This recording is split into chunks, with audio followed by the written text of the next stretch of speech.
Welcome back to Bleav in Softball. I'm your host, Jenna, and we are back. Took a break last week, but we are really excited to be back here with you all. And mayhem is basically upon us now. A ton of stuff is going on, and we're here to break it down.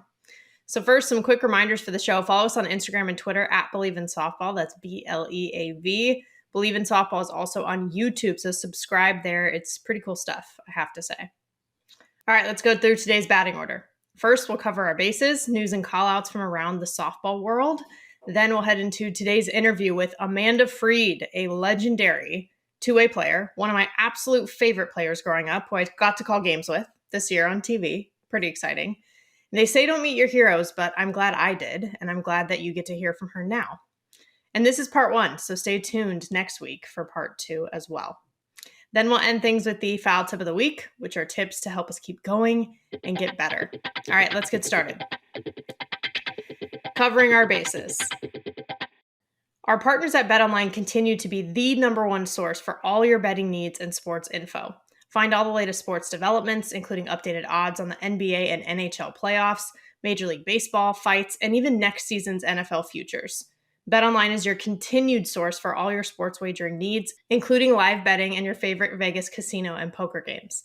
It's super easy to get started, so head to the website today or use your mobile device to join and use our promo code Bleav to receive your 50% welcome bonus on your first deposit. BetOnline, where the game starts. And recently, it's been all about holidays and significant days of recognition in the softball world, really in general, but it's affected the softball world, and I've been calling games through these times as well. You know, one thing that's been happening a lot is Senior Day, just across the country, and it's a special time. You know, I called the series at Stanford for their Senior Day this past weekend against Oregon, and I realized that I have actually covered that senior class since their freshman year of 2019. So their entire career, freshman through COVID to now, it was something I got to witness from a little bit different perspective. You know, I had my own experience on Senior Day, and it is a bittersweet moment. But to see it from this side of the house was definitely interesting. And I'm just sending love to seniors throughout the country. And also Mother's Day.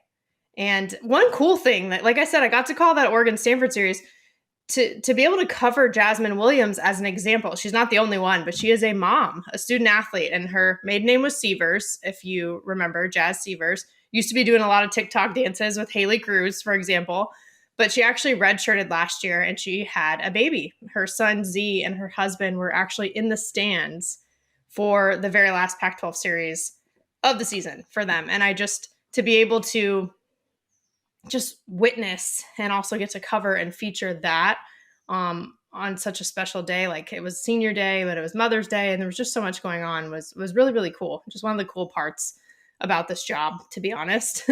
And then actually another cool part is my mom had her TV debut, not literally, but there was a photo that Pac-12 Networks was kind enough to share from, I think it was my last games ever in Louisiana at regionals, my senior year.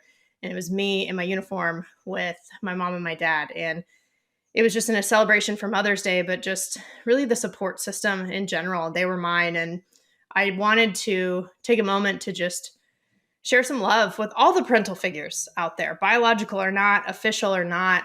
You are such a big part of why student athletes and just students and people in general are able to do what they do. So just thank you. I know it's a hard time and hard days, Mother's Day, Father's Day, those types of things for some people. But for the ones who do provide that support, we see you. And we also see a lot of important things that are going on in the athletics community, just in society, really in general. But it is Mental Health Awareness Month. And there are a couple things that I think are worth sharing. If you guys haven't seen them yet, absolutely look at them. One is a feature that ESPN put out where they interviewed players from all around the country who opened up about their struggle, like the hard stuff, even successful players, right? Like in general, they just opened up about their experiences. And I related on many levels, just thinking back to my own experience. And you even think about if I would have known when I played that other people felt this way, like, wow, I wonder how that would have made a difference. And something that I thought was cool about this feature too is that, yes, May is Mental Health Awareness Month, but these were filmed back in February. That's when ESPN did their tour across the United States, because this should really be a constant conversation. And it's timely now when they released it, but the fact that these are conversations happening all the time is how it should be. And another person in particular who shared their story on just a very public and national stage is Emily Klingeman, a senior from Stanford, one of the people who celebrated her senior day this past weekend. She talked about just her experience with her eating disorder her entire life, and how she asked for help, was able to get help, was able to heal, and the support that she had along the way in and outside of her teammates.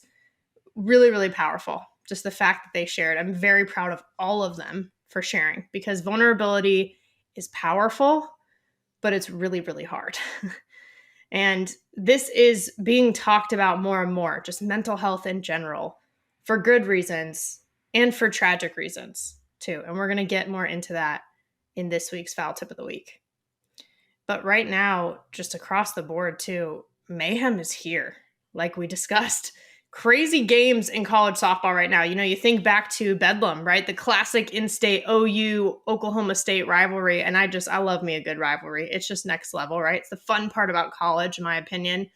And OU, won their millionth, it feels like, consecutive Big 12 title. But the fact that like the full team coordinated that dance on the field together afterwards, it was just, the vibes are immaculate. And I think those are the types of things that make softball so fun. Super fun to watch the series in the desert too, ASU and UCLA. And UCLA was picked to win the Pac in the preseason poll. ASU was picked 5th, but the Sun Devils took the series. And right now they're in first place and they hold the reins for the Pac-12 championship. They are 18-3. The Bruins are 16-5. Now, the Sun Devils still have to play a ranked Washington team in Seattle, while UCLA gets to host an unranked Cal team, still competitive, but it's not done yet. But what a journey. Like, this is the fun stuff, right? Like, down to the wire that all of this stuff counts. That's why every pitch matters. On the other hand, on the East Coast, the Florida Gulf Coast University team beat number 10 Florida. And this may seem quote unquote smaller compared to some of these big conference matchups. I don't view it that way. Some people do. But to me, this is big time. It's the second top 10 win that they've had this year, and their second ever win over Florida in program history. Let it sink in for a second. Like, that is a big deal. And they're the only team in their conference, by the way, with multiple all academic team recipients. So that's kind of like what I'm all about. Put those things together and it's golden. And of course, right now, I am already enjoying this. The conference tournaments that are happening. 22 tournaments are on the ESPN platforms. Over 200 matchups that we're able to witness. And there's some on-site coverage in terms of TV and studio programming for the SEC and ACC tournaments too. This is coverage that's like the Women's College World Series. And it's in a lot of ways, because of the teams that are in those conferences, a preview of at least part of what that will look like. And it's just fantastic exposure. We've come such a long way with that kind of exposure. So I just say, come join the party. And the party's going to continue. After college season, some of these players are going to be potentially a part of Athletes Unlimited. Recently, the college draft happened. I just want to say congrats to the 13 athletes who were selected and invited to join the league. I thought that representation was interesting. All Power 5 conferences were represented with SEC, ACC, Big 12, Pac-12, and the Big 10. That wasn't a surprise. You see names like Jocelyn Allo and Gabby Plain, who are just massive superstars in college softball. But what I also thought was cool was that the Mountain West and the AAC were represented, for example. So some of these like mid-major teams, which is fantastic. That's really what we're looking for, is that kind of growth and representation. And that is what the softball landscape looked like. So let's take that into consideration. So we'll get into more of this too as AU approaches, but when it comes to college, they're not done yet. Postseason is coming. And someone who has had success at literally every level and in every forum of softball is today's guest. So let's head into the interview. She is a fellow Pac-12 Networks analyst, Team USA Olympic gold medalist, UCLA Hall of Famer, national champion, and one of the OG pitchers who hit, Amanda Freed. Hi. Hi, thanks for having me. I know, I'm so excited. Like I think I told you, and you tell me about this, when we got a chance to work together earlier this year. Like, I know I told this to you already, but just for the listeners so they know I'm from Southern California, right? And so growing up, being a pitcher who liked to play shortstop and hit and do all the things, you were one of my all-time faves to watch, especially being like in SoCal, and UCLA was right there, right? And so when we got to work together, it was like such a full circle, fun, cool thing, like the kind of thing that we love about like this game and the community. So now that we get to do this on top of that, it's just like the best. Yeah, so that's so cool because you think about like how far the sport's come, and back then it was like local newspapers that you would hear about or other like local news, and so it was really like, you're somebody down the street who, you could go watch. And I love that. I love that we can see so much on TV now too, but I appreciate that. I think that's so cool. Yeah, I agree. Like obviously both you and I love to do that stuff to help cover the sport on TV and all that stuff, but it is cool. It's just cool to see like the growth. I think it's a good reminder too every once in a while, because I know like as we continue to grow, we want more and more, right? As we should. But sometimes looking back and being grateful for how far we've come is also a good thing. Agreed. Definitely. But I do want to ask you, did I keep it cool the whole time we worked together until the end? Yeah, I was shocked because, well, you were the one that was like, I got you. If you're struggling, I got you. Because it was my first weekend doing play-by-play. Never done it before. And it's terrifying a little bit I think it was more so because I'd been doing broadcast for so long and you get comfortable in your role. And then all of a sudden you've got to take that lead and you just look at that other person like, wow, they're carrying this show. And now that's got to be me. And, even though I've heard it and I've done it a million times with a partner, being that lead was terrifying. And so you came in, and first I was nervous because you said, oh, I do this all the time. I'm like, oh, well, shoot, I'd rather work with somebody who's never done it before. So that way I look like a genius. But you're like, I got you, don't worry. And it actually was really fun. And it was just nice to work with somebody who had also played the sport. So we could kind of banter back and forth about the game a little more in depth than me just being asked the questions all the time. It was fun to be the person who got to ask some questions and get a different perspective and just kind of go back and forth. So that was a lot of fun. You played it really cool, though. Oh, thank you. Okay, good. I was like, not sure. I even told, I think at one point, I think you might have went to the bathroom or something and I was on the headset and the producer said something and I was like, yeah, I haven't told Amanda yet. I'm going to wait till the end. But like, she was one of my favorites. So I'm trying to play it cool. Like I told them before. That's so cool. But I agree. It was really fun to talk with an ex-player because like, yes, like I told you, like I've done analyst stuff and play-by-play stuff for the Stanford stream, like at Stanford Athletics. But I thought about it and I was like, I've never actually gotten to do it with another former player. And it was just like a cool new perspective, not just for us probably, but probably for people listening too, because it was more like just talking the game, like more conversational, which was fun. I mean, it was like... I hope we get to do it again because I feel like that was just the beginning. And so you're just, getting a rhythm down. And now I feel a little more confident and comfortable. And so I think it would just be even more fun moving forward. So fingers crossed that we could do it again sometime soon. I agree. And it's like anything else, right? It's like softball, like reps, right? Like the more reps we get, like the more we want to do that. Yeah, so definitely. I agree. I hope we get to too. But like back to the pitcher who hit piece. Because, okay, actually, let me ask you, do you consider yourself a pitcher who hit or a hitter who pitched?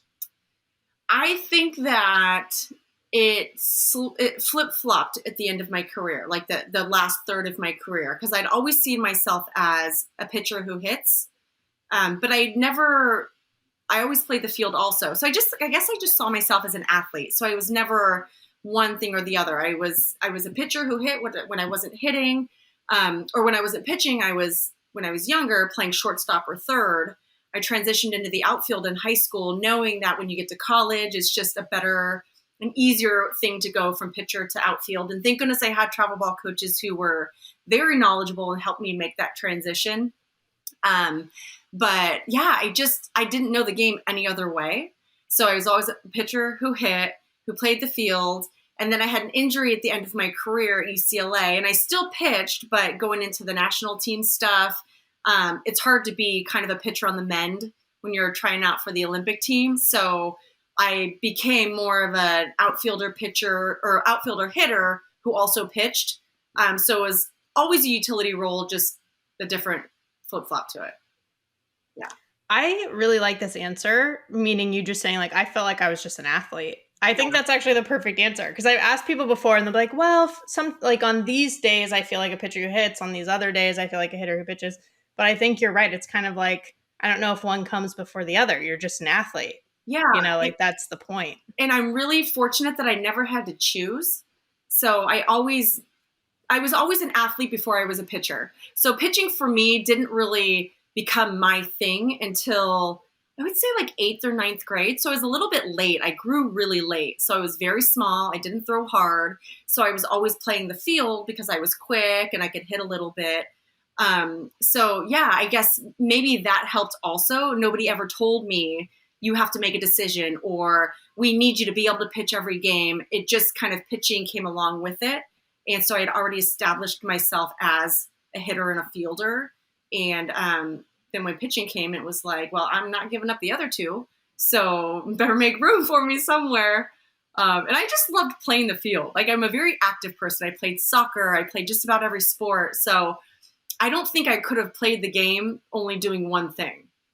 If I had to choose pitching or everything else, I probably would have chosen everything else just to be in the game all the time. Yeah. I think, did you play soccer and volleyball in high school? Yes. Is that what I saw? Yeah. So literally an athlete, not just within softball. Yeah. I remember it's funny because I think I kind of asked you this when we were doing that series earlier in the season for Pac-12, but you were like, yeah, I would be so bored if I was a PO. Yeah. And I don't want to take anything away from POs because some pitchers can put all the effort into that. I just was not that personality type. I just needed to be in. Even when I hit, I was one of the first. I was 1 or 2 when I was hitting the lineup the majority of my career at UCLA. So I wanted to go from the mound, like rush in, get my helmet on and just go, and then run to the field. And at practice, knowing how to balance getting your hitting work in, getting the outfield work in, also getting in a good bullpen. It was a tough balance, but again, it just always kept me in every aspect of the game. So I just never knew the difference. And I think it would be really hard if you were a pitcher only who all of a sudden in college decided you wanted to try to hit and field. It's a hard balance because pitching, especially today, requires so much attention. Hitting requires so much attention, those two sides of the game, that it's really hard to dedicate 100% of you to both. Yeah. It is. Well, that's the thing. When you were hitting, how much did you think like, okay, well, if I was a pitcher, I would do this and vice versa? Or did you just separate the two? You know, that's funny because I separated them pretty well, I think, because it would be easy to get in your head. Because I think to myself, well, in this situation, if it were me throwing to me, I would definitely go with, a change up, down and in, or whatever it is. But you have to get rid of that because they're not me. And every pitcher thinks differently. But I think I was able to separate the game pretty well, which is why I was able to be successful on both sides. And I liked that. I liked being able to have a bad outing in the circle because it happens and not just go in the dugout and dwell on that and then think, now I've got to redeem myself the next inning. Like I had an opportunity immediately on offense to flush defense, to do some work offensively, and then just getting in that mindset helped me to flush the defense and then get back out there with a little bit of a fresher perspective. So I think being able to do that helped my game on both sides because I could release and refocus and not just dwell. Because it's a tough game. And we fail a lot, obviously, right? We talk about that all the time, a lot of athletes today, I'm thinking, man, there's like some 500 hitters. I mean, they haven't failed them.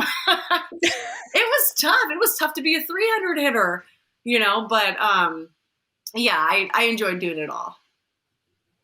Well, that's what I like to say about people like you too, is because you were the type of person who had an over 300 career batting average and an under 1 ERA, right? Because those are kind of like those marks of like what makes good or great, Yeah.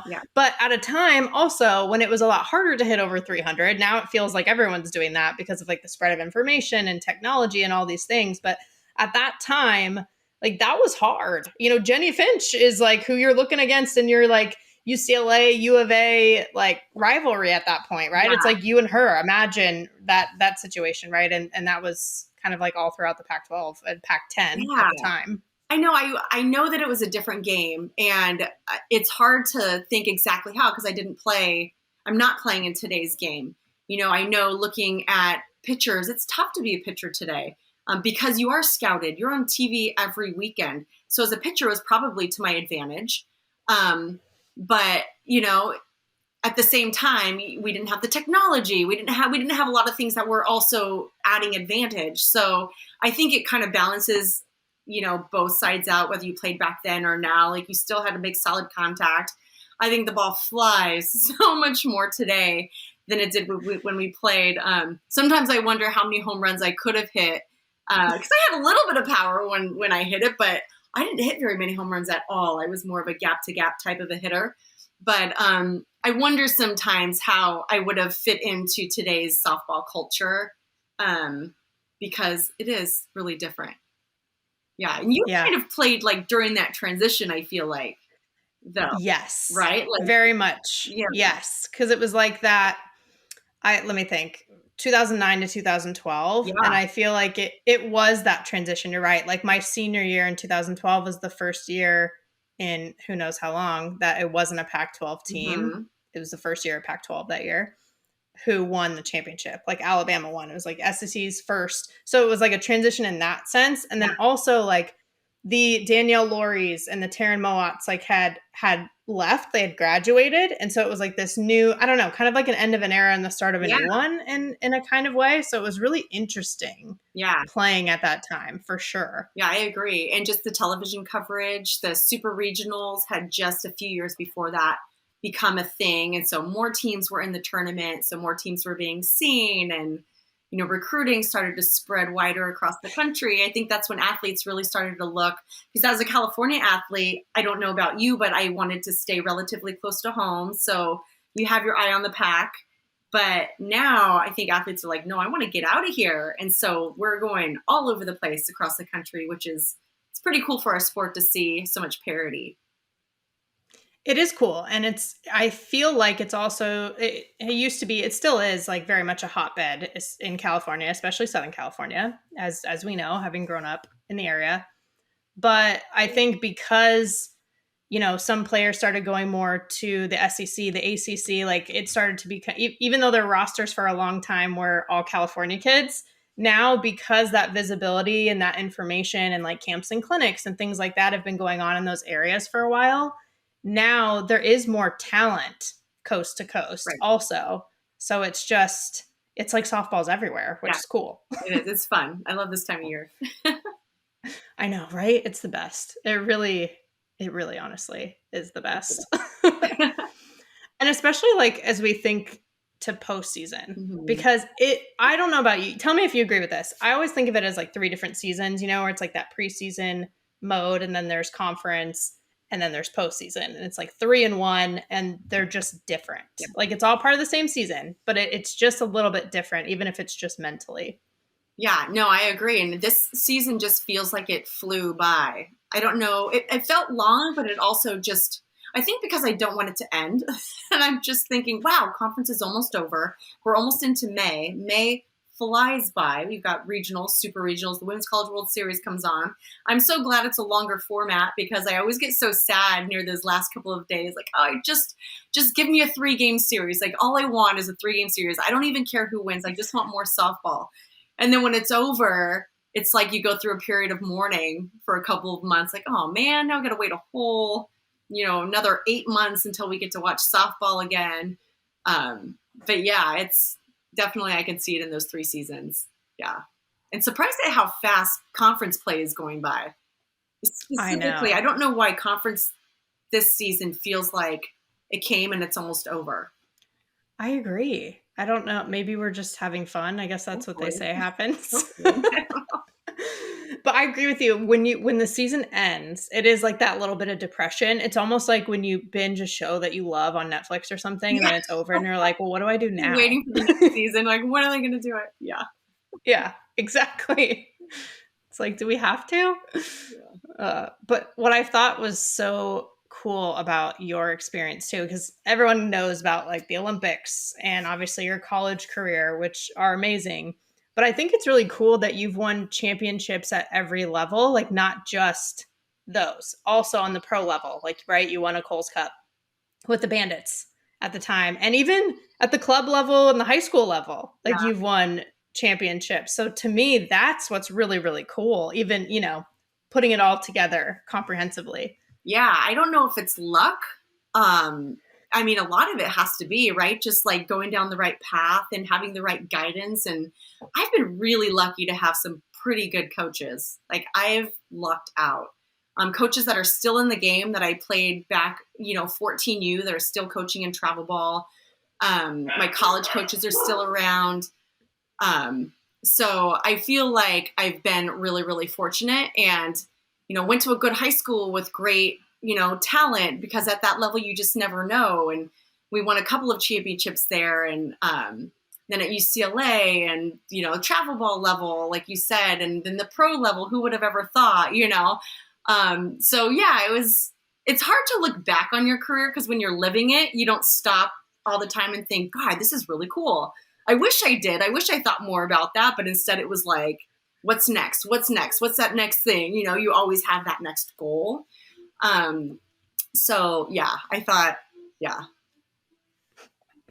Yeah, I mean, that's because that's how we're programmed, right? You're like, okay, meet a goal, next play. What are we doing here? Like, especially someone like you who it's like, okay, well, I just finished pitching this inning. Now I'm going to go hit. Like, you're never really stopping, like at that point. That's your personality, like you said.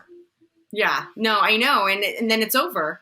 It's kind of like that stretch for the softball season. It's all of a sudden it's over and you're like, what just happened? And it took me a really long time to look back and reflect on my career. And really, I think it happened when I was inducted into the UCLA Athletics Hall of Fame, because you go through a period, and I don't know if you experienced this after softball, where it was such a part of your life for so long that you think you have everything lined up. You think you know what direction you're going in life. And then when it hits, you look around, you're like, wow, my best friends, my friends for the last 20 years, don't live in my area. We didn't just hang out on the weekends. Like we were in something together. So once you're not a part of that anymore, you feel a sense of loss, and which, a lot of athletes are really open about that right now, but it's hard to articulate it until you go through it. And even when you're going through it, you don't actually know what it is because you're searching, like, now what is it that drives me? Like, what do I want to do with the rest of my life?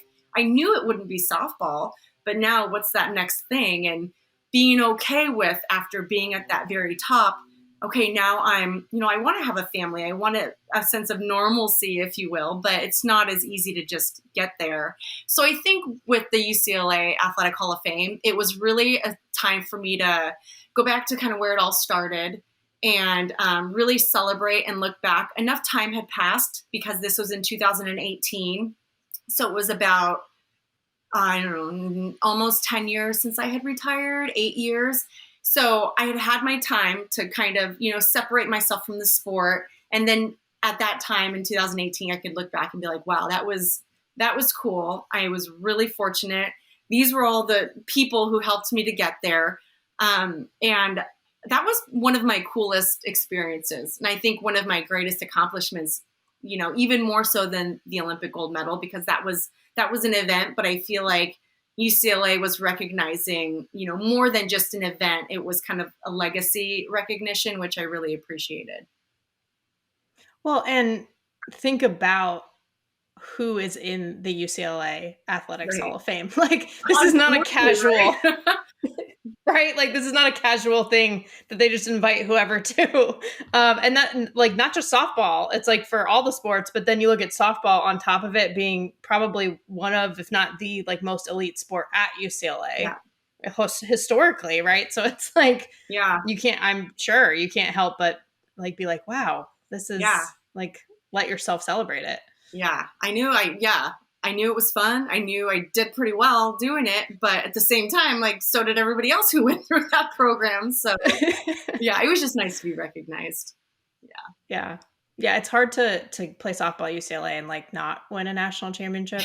Well, That's kind of yeah. Then now it's like it's now fired there's everywhere. been time. Yeah, there Yeah, was like that 9-year drought for yeah, sure between 2010 and 2019. But even still, I feel like it's still such a cornerstone of softball, and I think it always will be. Like no matter if it's an up year or a down year, it's just laid such a foundation for collegiate softball. yeah. And I think without it, without U of A, without like some of these just historic programs, like I don't know if these other programs could have emerged the way they did, you Right. know? So there's just always going to be something special about it. Yeah, I agree. Yeah. But that's the thing that's also cool about UCLA and the legacy of the pitcher who hits, hitter who pitches, just the athlete, Hmm. like we're talking about. Because going from like Lisa Fernandez to you to Megan Langefeld to Rachel Garcia, like what I think is really cool is it's a hard balance to be able to like respect a tradition but make it your own. And I feel like somehow UCLA and all the players like you guys that have gone through it find a way to do that. And that's actually like to me an accomplishment in itself. Yeah, it's the alumni at UCLA is pretty special, which is one of the reasons I chose it. There's just some unique people, and everyone sticks around, which is fun. And I know you experienced that also. Just a really strong alumni base and culture, and we're really fortunate that our coaches too have remained in the program. So going from Sharon Backus to Sue Enquist, and when I was there, Kelly Inouye Perez was the assistant coach, and Lisa Fernandez was. And Kirk Walker was up at Oregon State, but we knew the connection that Kirk had to UCLA and that he was a coach. So we still kind of thought of him as being a part of the family. And then now Kelly I being able to transition into the head coaching position, and then knowing that there are so many alumni that are now head coaches and doing well, you feel like the program's taken care of. And it's just nice that you can kind of continue on with that culture and that legacy. And I love that I can go up there and always feel like I'm a part, and I know a lot of programs, even though through coaching changes, coaches do a really great job of tying in the alumni, but there is something really special about having your head coaches, having been through the program themselves and being able to keep that tie pretty closely. You're right, all overlapping too. So there's like no gaps. Yeah. I just think that's unique for sure. Because even if other programs have like coaches who went through the program and stuff, for there to be no gaps like that, Yeah. that's pretty incredible. Yeah. And I think we're seeing more of that, but UCLA is really unique in that way. I think Arizona's kind of got the same thing going on with Coach Kendrea retiring and bringing in Caitlin. So he's been there forever. So again, no gaps there. And Heather Tarr, kind of a thing with that. So I love that. I think that's good. And that's why I talk so much when I do broadcasts about alumni that are coaching, and Chelsea Spencer and Jessica Allister. I love when you go back, because I don't think there was a greater passion that you could have for coaching at your alma mater.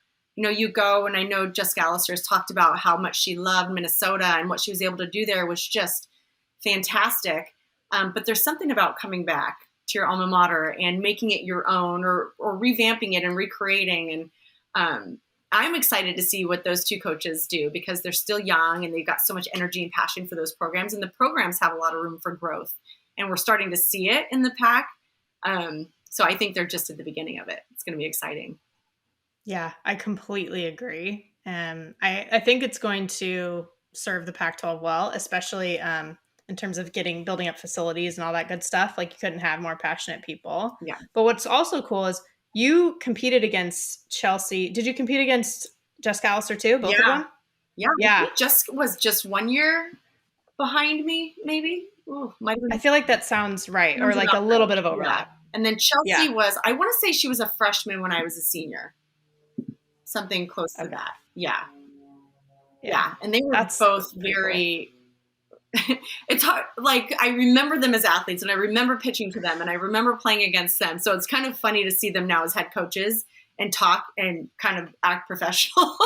Like, I remember playing against you, and like it was a long time ago since college for me, But you remember those days like they were yesterday. So I remember Chelsea Spencer was a firecracker, and you probably even more so. Playing against Cal was just like, they were just a thorn in your side, and she was a big reason why, which is why I love that she's back there building that culture because it worked. And then just Alistair was just such a calming, I didn't get to play with her, but she was such a consistent presence. And then watching her go through the coaching ranks and do what she did consistently at all the different levels, and what she was able to do with Stanford so quickly when she came back, I think is really special. But I feel really lucky that I was able to play against a lot of them. And I think in general, like a lot of these athletes I see coaching across the country that are doing really, really good things, I had a chance to play with or against, which I don't know if it was just the time I was coming up in the sport, because I think, I was kind of during a transitional period also where with the Olympics, I was an alternate in 2000, and it was a very different game, almost like an old school game, a really old school game. And then as I was going into college, it was the slap game was evolving, and it was just changing a lot. So I think that it was a really educated group of softball athletes, knew the game really, really well, and were able to do well without the technologies and, the scouting and just purely making adjustments in that blue collar type of an athlete, which I think is really, it served them well in the coaching ranks. And then obviously you got to do the technology thing too. I'm still getting used to that stuff. There's just so much of it. It's like overload for me. I agree.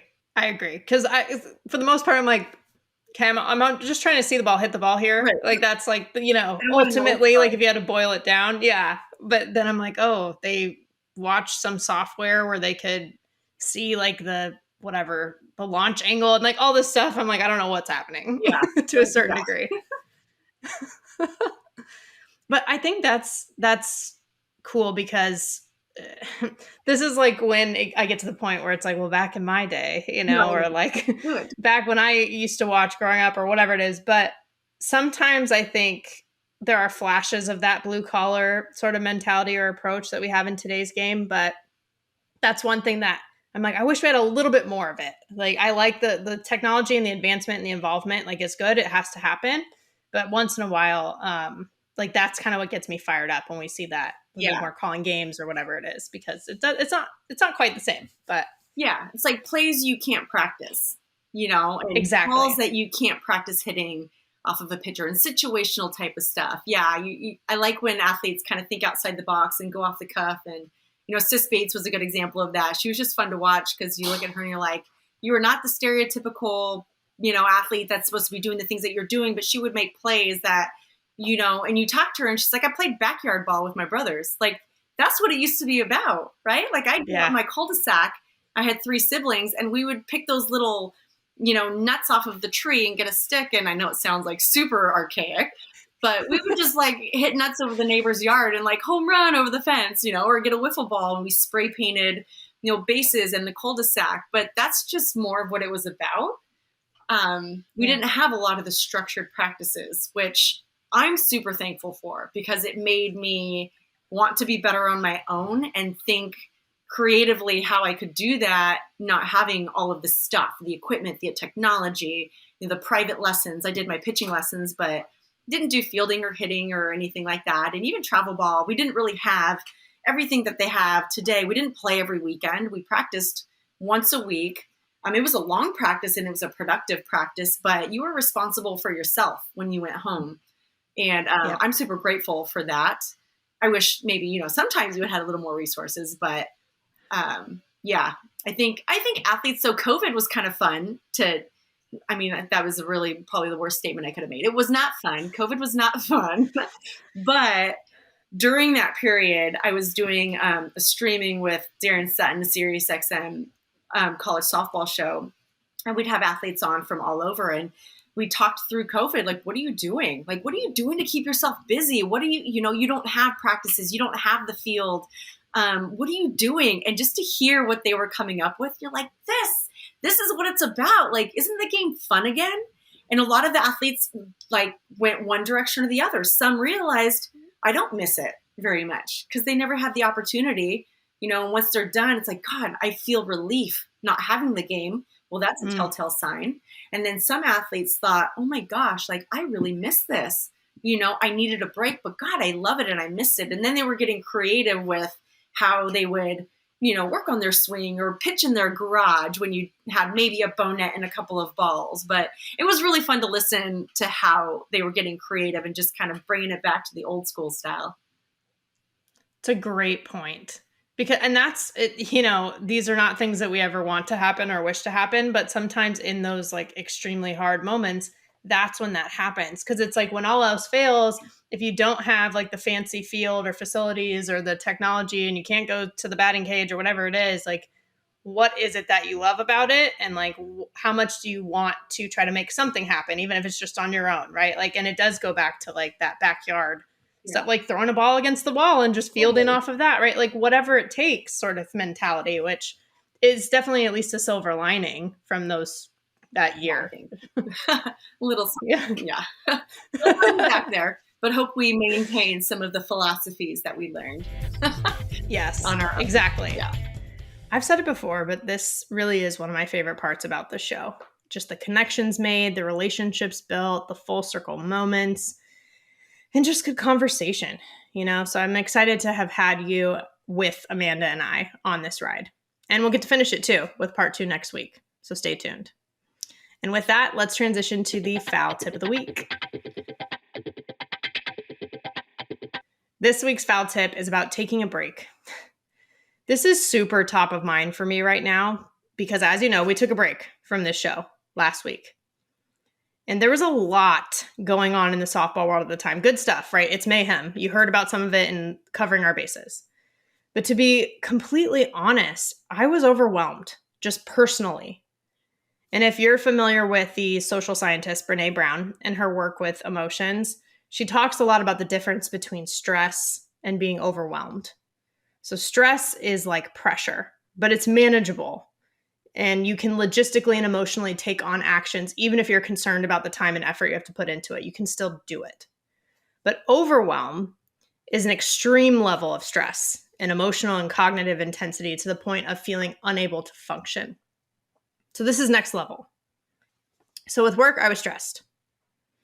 In addition to a standard work week and all that entails, I also called 4 solo broadcasts during the week. The midweek UC Davis-Stanford baseball game, and then the Oregon-Stanford 3-game softball series.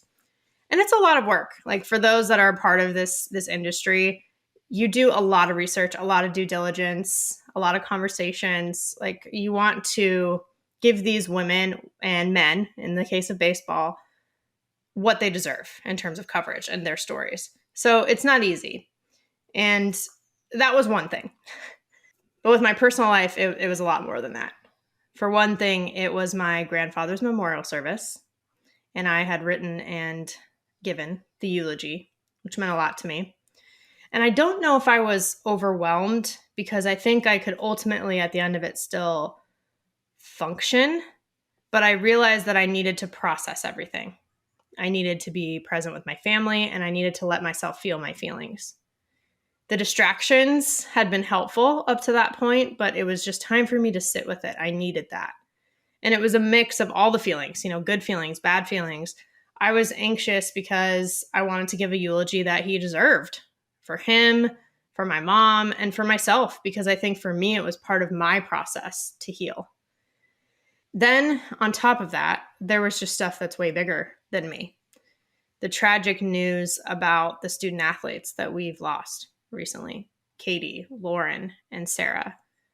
This is a Stanford athlete, a softball player, and an athlete from near my hometown in Ventura County, respectively. So first, I just want to say and send all the love to their family and friends and their communities, because that is the most important thing.